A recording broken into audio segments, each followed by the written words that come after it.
અમેરિકાના US citizenship and immigration સર્વિસીસની ઓફિસે દર વર્ષે લાખો અરજીઓ આવે છે, પરંતુ 1 જાન્યુઆરી 2026થી આ ઇમિગ્રેશન પ્રક્રિયા એક નવો અને કદાચ વધુ મોંઘો વળાંક લેવા જઈ રહી છે. શું તમે જાણો છો કે રાતોરાત તમારા ગ્રીન કાર્ડ અથવા વર્ક પરમિટની અરજીની ફીમાં વધારો થવાનો છે? આ વધારો માત્ર મોંઘવારીનો આંકડો નથી, પરંતુ અમેરિકાની નવી કડક નીતિઓનો સ્પષ્ટ સંકેત છે. વિઝા માટે સોશિયલ મીડિયાની તપાસ વધુ સખત થઈ છે અને વિદ્યાર્થી વિઝા પર પણ રોક લાગી શકે છે. તો શું યુએસસીઆઈએસ હવે કાયદેસર અરજદારો પર નાણાકીય બોજ નાખીને તેમને વધુ ક્રૂર કરવા માંગે છે?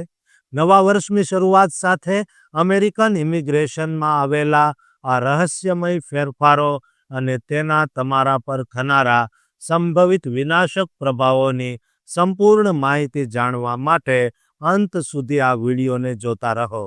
યુનાઇટેડ સ્ટેટ્સની ઇમિગ્રેશન વ્યવસ્થામાં 1 જાન્યુઆરી 2026થી મોટો, જો કે ચોક્કસ ક્ષેત્રોમાં ફેરફાર આવવાનો છે. હોમલેન્ડ સિક્યુરિટી ડિપાર્ટમેન્ટ હેઠળ આવતા યુએસસીઆઈએસ દ્વારા પ્રોસેસ થતા અમુક ચોક્કસ લાભોની ફીમાં નજીવો વધારો કરવામાં આવ્યો છે. આ વધારો મુખ્યત્વે HR-1 નામના કાયદા દ્વારા ફરજિયાત કરાયેલા મોંઘવારીના દર સાથે જોડાયેલો છે. આ ફેરફારો 1 જાન્યુઆરી 2026ના રોજ કે તેના પછી પોસ્ટમાર્ક થયેલી અરજીઓ પર જ લાગુ થશે. આનો હેતુ યુએસસીઆઈએસના સંચાલન ખર્ચને પહોંચી વળવાનો છે. આ ફી વધારો ખાસ કરીને આશ્રય શોધનારાઓ, પેરોલીઓ અને ટેમ્પરરી પ્રોટેક્ટેડ સ્ટેટસ ધારકોને અસર કરવાનો છે. જેમ કે આશ્રય અરજી માટેની વાર્ષિક ફી $100થી વધીને $102 થઈ ગઈ છે. જો કે આ ફી હાલમાં કોર્ટના આદેશથી સ્થગિત છે. પ્રારંભિક આશ્રય એમ્પ્લોયમેન્ટ ઓથોરાઇઝેશન ડોક્યુમેન્ટ માટેની ફી $550થી વધીને $560 થઈ છે. TPS અરજી ફી પણ $500થી વધીને $510 થઈ ગઈ છે. જો કે H-1B અથવા અન્ય પ્રમાણભૂત વિઝા પ્રોસેસિંગ ફીમાં આ તારીખે કોઈ મોટો ફેરફાર થયો નથી. જો કે આ ફી વધારા ઉપરાંત અન્ય કેટલાક ફેરફારો પણ તાજેતરમાં અમલમાં આવ્યા છે અથવા ટૂંક સમયમાં આવવાના છે. જેમ કે H-1B વિઝા માટે અરજદારોના સોશિયલ મીડિયાની સઘન તપાસ 15 ડિસેમ્બર 2015થી જ શરૂ થઈ ચૂકી છે. આનાથી વિઝા સ્ટેમ્પ મેળવવામાં વિલંબ થઈ શકે છે.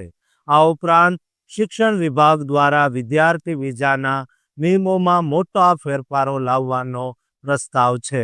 પ્રસ્તાવિત નિયમ અંતર્ગત સ્ટેટસની અવધિ સમાપ્ત કરીને વિદ્યાર્થીઓના શરૂઆતના રોકાણ પર 4 વર્ષની નિશ્ચિત મર્યાદા લાગુ થઈ શકે છે. જો કે આ ફાઇનલ નિયમ 2026ના પહેલા કે બીજા ક્વાર્ટરમાં અમલમાં આવવાની શક્યતા છે. જો કે આ લાગુ થશે તો ડોક્ટરલ પ્રોગ્રામ્સમાં રહેલા વિદ્યાર્થીઓને દર 4 વર્ષે યુએસસીઆઈએસમાં એક્સટેન્શન માટે અરજી કરવી પડશે, જે એક મોટી મુશ્કેલી સાબિત થઈ શકે છે. આમ 1 જાન્યુઆરી 2026થી ઇમિગ્રેશન ફીમાં નજીવો વધારો એ માત્ર શરૂઆત છે.